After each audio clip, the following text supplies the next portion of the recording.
विशेष चर्चा में स्वागत है।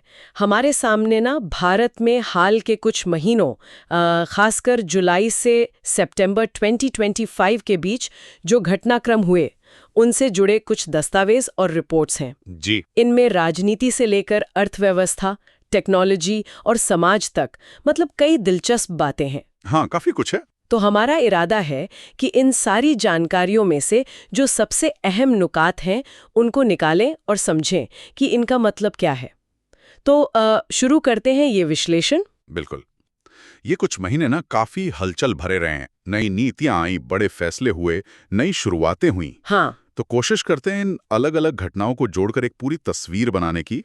ऐसा लग रहा है कि एक तरफ तो आत्मनिर्भरता पर जोर है, तो दूसरी तरफ दुनिया के साथ कदम मिलाने की कोशिश भी। सही कहा। चलिए राजनीति से ही शुरू करते हैं। एक बड़ा घटनाक्रम तो उपराष्ट्रपति का चुनाव रहा। 9 सितंबर को चुनाव हुए। हाँ, चंद्रपुरम पोगुसामी राजगोपालाचारी वो देश के 15वें उपराष्ट्रपति चुने गए। अच्छा। उन्होंने विपक्षी उम्मीदवार मार्गरेट एल्वा को हराया। और दिलचस्प बात यह है कि कुल 781 सांसदों में से 767 ने वोट डाला। 767? हाँ। मतलब करीब 98%। जी हाँ, करीब 98% वोटिंग हुई, जो मतलब काफी सक्रिय भागीदारी दिखाती है। हाँ, ये तो काफी ज्यादा है। लगभग सभी ने वोट डाला। श्री राजगोपालाचारी को 452 वोट मिले। उनकी जीत का अंतर भी काफी रहा। जी। 12 सितंबर को राष्ट्रपति द्रौपदी मुर्मू ने उन्हें शपथ दिलाई। ये सब संविधान के अनुच्छेद 63 और 66 के तहत होता है। हाँ। है ना, जो उपराष्ट्रपति पद की व्यवस्था करते हैं। हाँ, बिल्कुल। उन्होंने जगदीप धनखड़ की जगह ली। अच्छा, हाँ। और ये जो पूरी चुनाव प्रक्रिया है, ये राष्ट्रपति और उपराष्ट्रपति चुनाव अधिनियम 1952 और उसके नियमों के तहत होती है। तो ये संवैधानिक पदों के व्यवस्थित हस्तांतरण को एब्सोल्युटली सुनिश्चित करती है। ठीक है। इसी दौरान सरकार के स्तर पे भी देखिए सहकारी क्षेत्र में काफी ध्यान दिया गया। हाँ, मैंने भी पढ़ा। केंद्रीय गृह और सहकारिता मंत्री अमित शाह ने गुजरात का दौरा किया था। जी। और वहाँ सहकारी परियोजनाओं की समीक्षा की। और इसी से जुड़ा एक बड़ा फैसला भी आया, वो राष्ट्रीय सहकारिता नीति 2025 को मंजूरी। इसका लक्ष्य क्या रखा गया है? इसका लक्ष्य तो काफी महत्वाकांक्षी है, 2045 तक। 2045 तक? हाँ, यानी अगले 20 सालों में सहकार से समृद्धि के विजन को हकीकत बनाना है। सहकार से समृद्धि मतलब सहकारी समितियों को ज्यादा मजबूत बनाना, उन्हें आधुनिक बनाना और उनकी पहुंच बढ़ाने पर जोर रहेगा। पर चुनौती ये होगी कि जो सहकारी समितियों से जुड़ी पुरानी समस्याएं हैं, जैसे प्रबंधन या कभी-कभी राजनीतिकरण, उनसे कैसे निपटा जाए। हाँ, वो तो है। ये तो हुई कार्यपालिका की बात। हाँ। संसद भी इस दौरान सक्रिय रही। अगस्त में 2 अहम विधेयक पास हुए थे। जी हाँ, 2। एक तो जन विश्वास प्रावधानों का संशोधन विधेयक। हाँ। और दूसरा बहुराज्य सहकारी सोसाइटी संशोधन विधेयक। अच्छा, जन विश्वास विधेयक का क्या मकसद है? उसका मकसद है व्यापार करने में आसानी लाना, ईज ऑफ डूइंग बिजनेस जिसे कहते हैं। खासकर जो छोटे-मोटे उल्लंघन हैं, उनको अपराध की श्रेणी से हटाकर। ओके, डीक्रिमिनलाइजेशन एक तरह से। हाँ, कुछ हद तक। और दूसरी तरफ जो सहकारी सोसाइटी संशोधन विधेयक है, उसका उद्देश्य है सहकारी समितियों में पारदर्शिता लाना, जवाबदेही बढ़ाना और चुनाव प्रक्रिया को बेहतर बनाना। तो दोनों ही सुधारों की दिशा में कदम है। हाँ, माने जा रहे हैं। और हाँ, प्रधानमंत्री की यात्राएं और उद्घाटन भी लगातार सुर्खियों में रहे। वाराणसी में वो अक्षय पात्र की मिड डे मील रसोई हो, हाँ। झारखंड में देवघर एयरपोर्ट हो या उत्तर प्रदेश में बुंदेलखंड एक्सप्रेसवे, ऐसा लगता है बुनियादी ढांचे पर काफी जोर है। बिल्कुल। गुजरात में GIFT सिटी में नई परियोजनाएं, चेन्नई में शतरंज ओलंपियाड का उद्घाटन हुआ। हाँ, वो भी था। पानीपत में इथेनॉल प्लांट, मोहाली में होमी भाभा कैंसर अस्पताल का उद्घाटन, ये सब विकास की गति को दिखाते हैं। सही। लेकिन एक प्रतीकात्मक कदम जो काफी चर्चा में रहा, वो था नई दिल्ली में राजपथ का नाम बदलकर कर्तव्य पथ करना। 6 सितंबर को हुआ ये। हाँ, कर्तव्य पथ। इसके साथ नेताजी सुभाष चंद्र बोस की प्रतिमा का अनावरण भी हुआ था। ये सिर्फ नाम बदलना है या इसके पीछे कोई बड़ी सोच है? देखिए, इसे सिर्फ नाम बदलने तक सीमित नहीं देखा जा रहा। ये उस सेंट्रल विस्टा पुनर्विकास परियोजना का हिस्सा है। अच्छा। और सोच ये है कि राजधानी के इस अहम हिस्से को ज्यादा जनकेंद्रित बनाया जाए और जो औपनिवेशिक प्रतीक हैं, उनसे थोड़ी दूरी बनाई जाए। एक तरह से राष्ट्रीय पहचान को नए सिरे से परिभाषित करने की कोशिश। समझ गई। नीतिगत स्तर पर एक और अहम क्षेत्र है शिक्षा। राष्ट्रीय शिक्षा नीति NEP 2020 को लागू करने की दिशा में भी कुछ हुआ क्या? हाँ, हुआ है। NCERT ने नए सत्र के लिए कुछ कक्षाओं के लिए, जैसे क्लास 3 से 6 और 7-8 की कुछ चुनिंदा कक्षाओं के लिए नई किताबें और सिलेबस जारी किए हैं। अच्छा, NEP के हिसाब से? दिया, जो NEP के अनुरूप हैं। साथ ही शिक्षा मंत्री ने भारत में शिक्षा का भविष्य पर एक प्रदर्शनी का भी उद्घाटन किया, जो NEP के लक्ष्यों को दर्शाती है। ठीक है, चलिए अब अर्थव्यवस्था और टेक्नोलॉजी की तरफ बढ़ते हैं। आर्टिफिशियल इंटेलिजेंस यानी AI आजकल हर तरफ है। भारत ने भी इस दिशा में एक कदम बढ़ाया है, GPI में शामिल होकर। ये GPI क्या है? GPI का मतलब है global partnership on artificial intelligence. ये कई देशों और हितधारकों की एक पहल है। अच्छा। जो AI के जिम्मेदार विकास और इस्तेमाल के लिए सिद्धांत बनाने पर काम करती है। भारत 4 सितंबर को इसका सदस्य बना। ओके, भारत की तरफ से कौन शामिल है इसमें? भारत की तरफ से इसमें ICMR का डिजिटल हेल्थ संस्थान और इंडिया AI शामिल हैं। तो इसका फायदा क्या होगा? क्या इससे भारत में AI का विकास तेज होगा? उम्मीद तो यही है। इससे भारत AI के नियम बनाने और उसके सही इस्तेमाल पर वैश्विक स्तर पर अपनी बात रख पाएगा। स्वास्थ्य, कृषि, शिक्षा जैसे क्षेत्रों में भरोसेमंद AI तकनीक लाने में मदद मिल सकती है। हाँ, आरोग्य सेतु और कोविन जैसे प्लेटफॉर्म्स में तो AI का इस्तेमाल हम देख ही चुके हैं। बिल्कुल, और ये भारतीय AI स्टार्टअप्स को दुनिया से जुड़ने का मौका भी देगा। सिंगापुर के साथ भी AI और हेल्थ टेक पर सहयोग की बात चल रही थी। सिंगापुर के साथ तो वैसे भी कई क्षेत्रों में साझेदारी मजबूत हुई है ना? हाँ, खासकर फिनटेक में वो UPI पे नाउ लिंकेज एक बड़ा कदम है। हाँ, वो तो बहुत सुविधाजनक हो गया होगा। जी, जिससे दोनों देशों के बीच पैसे भेजना बहुत तेज और सस्ता हो गया है। ये दिखाता है कि कैसे टेक्नोलॉजी का इस्तेमाल करके सीमा पार लेन-देन को आसान बनाया जा रहा है। हाँ। इसी तरह गांधीनगर में डिजिटल इंडिया सप्ताह का आयोजन भी हुआ था।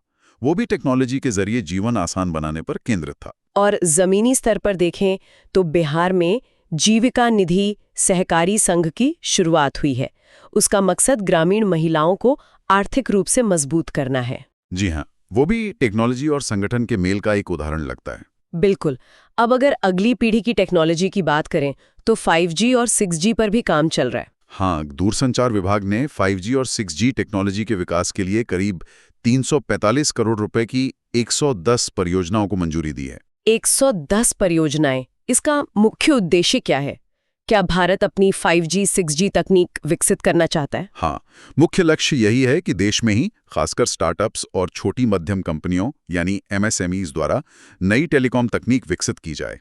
अच्छा। इससे विदेशों से उपकरणों के आयात पर निर्भरता कम होगी और आत्मनिर्भर भारत के लक्ष्य में मदद मिलेगी। सही है। टेक्नोलॉजी की बात हो रही है तो इलेक्ट्रिक गाड़ियों EVs का जिक्र भी जरूरी है। सरकार इस पर काफी जोर दे रही है। निश्चित रूप से। एक तरफ तो PM ई-बस योजना है। हाँ, वो 10,000 ई-बसें वाली। जी, जिसके तहत public private partnership PPP model पर 10,000 ई-बसेस चलाने की योजना है। दूसरी तरफ PM ई-ड्राइव योजना का दायरा बढ़ाया गया है। अच्छा, उसमें क्या है? उसमें अब इलेक्ट्रिक 2 व्हीलर, 3 व्हीलर, 4 व्हीलर और बसें सब शामिल हैं। मकसद है इलेक्ट्रिक मोबिलिटी को बड़े पैमाने पर अपनाना। और गुजरात में सुजुकी के प्लांट में भारत के पहले EV बैटरी प्लांट BEV रिटेरा का शिलान्यास भी हुआ। ये बहुत अहम है क्योंकि बैटरी EV की लागत का बड़ा हिस्सा होती है। सही कहा। ये दिखाता है कि सरकार सिर्फ गाड़ियों पर नहीं बल्कि पूरे EV इकोसिस्टम पर ध्यान दे रही है। गाड़ियां, चार्जिंग स्टेशन और अब बैटरी उत्पादन भी। हाँ, बैटरी बहुत जरूरी है। इससे लागत कम होने और EVs को अपनाने में तेजी आने की उम्मीद है। कॉर्पोरेट जगत में भी एक बहुत बड़ा फैसला हुआ। वो 7 सरकारी तेल कंपनियों OMCs का विलय।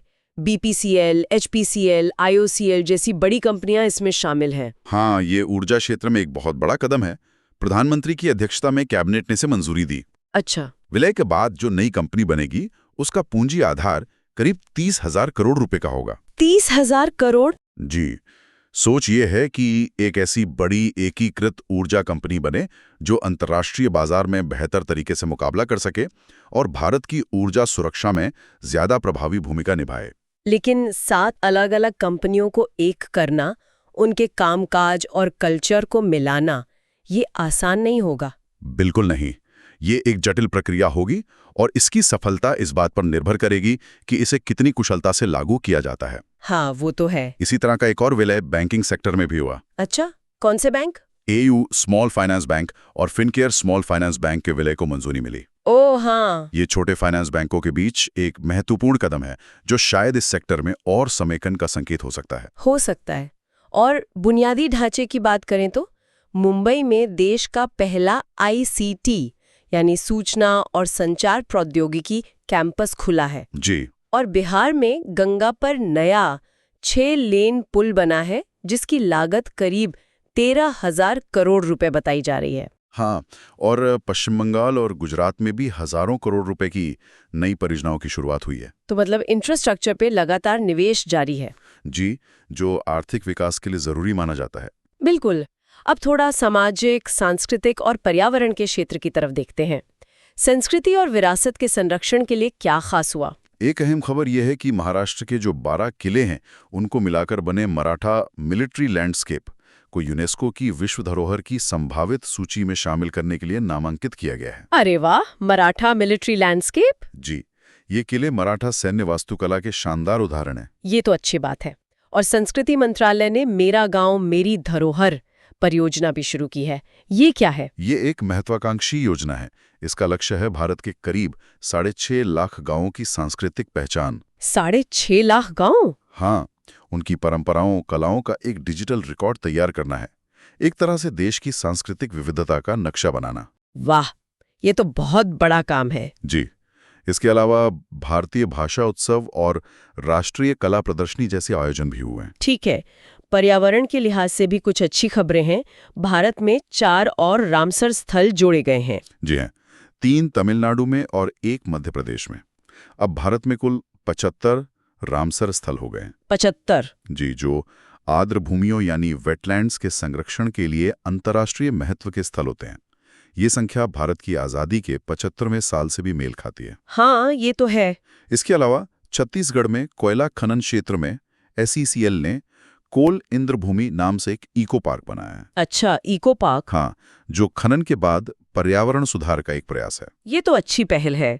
प्राकृतिक आपदाओं से प्रभावित राज्यों के लिए भी केंद्र ने मदद जारी की है। हाँ, असम, मणिपुर, मेघालय, मिजोरम, केरल और उत्तराखंड जैसे राज्यों में बाढ़ और भूस्खलन से जो नुकसान हुआ, उसके लिए केंद्र सरकार ने करीब 1,000 करोड़ रुपए से ज्यादा की अतिरिक्त सहायता मंजूर की है। ठीक है। शिक्षा और कौशल विकास में भी कुछ नई पहलें हुई हैं। हाँ, गोरखपुर में राज्य के पहले आयुष विश्वविद्यालय गुरु गोरखनाथ आयुष विश्वविद्यालय का उद्घाटन हुआ। अच्छा। तमिलनाडु की नीलगिरी पहाड़ियों में एक नया कौशल विकास केंद्र खुला है। अच्छा। और छत्तीसगढ़ में 68 एकलव्य मॉडल आवासीय विद्यालयों मतलब EMRS में अतिरिक्त सुविधाएं बनाने को मंजूरी मिली है। हाँ, EMRS तो आदिवासी छात्रों के लिए होते हैं। जी बिल्कुल। और PM श्री स्कूलों की भी शुरुआत हुई है। ये क्या है? PM श्री यानी PM schools for rising India. इसके तहत देश भर में जो मौजूदा सरकारी स्कूल हैं उनको अपग्रेड करके मॉडल स्कूल बनाया जाएगा। अच्छा, मॉडल स्कूल। हाँ, ये स्कूल राष्ट्रीय शिक्षा नीति 2020 की सोच को जमीन पर उतारने का उदाहरण पेश करेंगे। इनमें आधुनिक सुविधाएं होंगी, पढ़ाने के नए तरीके अपनाए जाएंगे। ये अच्छी बात है। स्वास्थ्य क्षेत्र में Ayushman Bharat digital mission ABDM आगे बढ़ रहा है। बिल्कुल।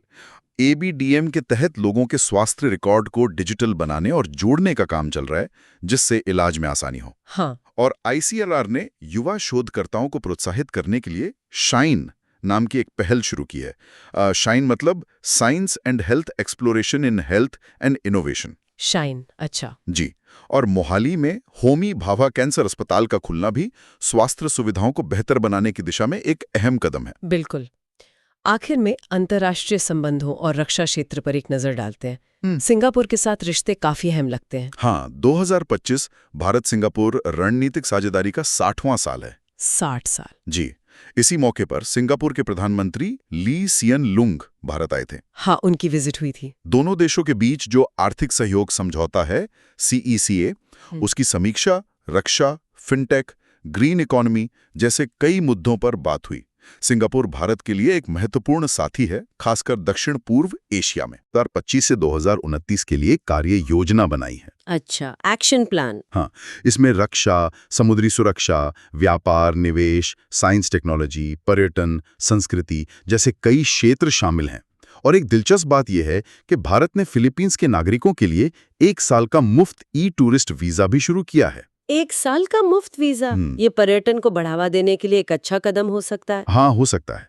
रक्षा क्षेत्र में स्टील अथॉरिटी ऑफ इंडिया यानी सेल ने नौसेना के परियोजनाओं के लिए काफी मात्रा में स्पेशल स्टील दिया है। कितना? 31,000 टन से ज्यादा। काफी ज्यादा है ये तो। जी, ये दिखाता है कि कैसे सरकारी कंपनियां रक्षा क्षेत्र में आत्मनिर्भरता बढ़ाने में योगदान दे रही हैं। हाँ। और गोवा में नवंबर 2025 में होने वाले 56वें भारतीय अंतर्राष्ट्रीय फिल्म महोत्सव आईफाई की घोषणा भी इसी दौरान हुई। कुछ हुआ है। राजनीति, अर्थव्यवस्था, टेक्नोलॉजी, समाज, संस्कृति, विदेश नीति, मतलब हर मोर्चे पर हलचल रही है। ऐसा लगता है कि नीति निर्माण और विकास की रफ्तार काफी तेज है। बिल्कुल। कई महत्वाकांक्षी लक्ष्य तय किए गए हैं, जैसे 2047 तक विकसित भारत बनना। हाँ। या देश की जैव अर्थव्यवस्था बायो इकोनॉमी को $300 बिलियन तक ले जाना। इन सब घोषणाओं और पहलों का मिला-जुला असर क्या होगा, ये देखना अहम होगा। सही कहा। इतनी सारी जानकारी और विश्लेषण के बाद एक सवाल मन में आता है। वो शायद यही है कि इन अलग-अलग क्षेत्रों में जो इतनी सारी कोशिशें हो रही हैं, इनके बीच तालमेल कैसे बैठेगा। हाँ, बिल्कुल। और सबसे जरूरी, इन योजनाओं और नीतियों का जमीनी स्तर पर असर कितना दिखेगा। घोषणाएं करना एक बात है, पर उनका सफल कार्यान्वयन वही असली चुनौती है। हाँ, वही असली चुनौती है। और शायद आने वाले समय में यही देखने वाली सबसे अहम बात होगी। निश्चित रूप से कार्यान्वयन ही कुंजी है। इस विस्तृत चर्चा के लिए धन्यवाद।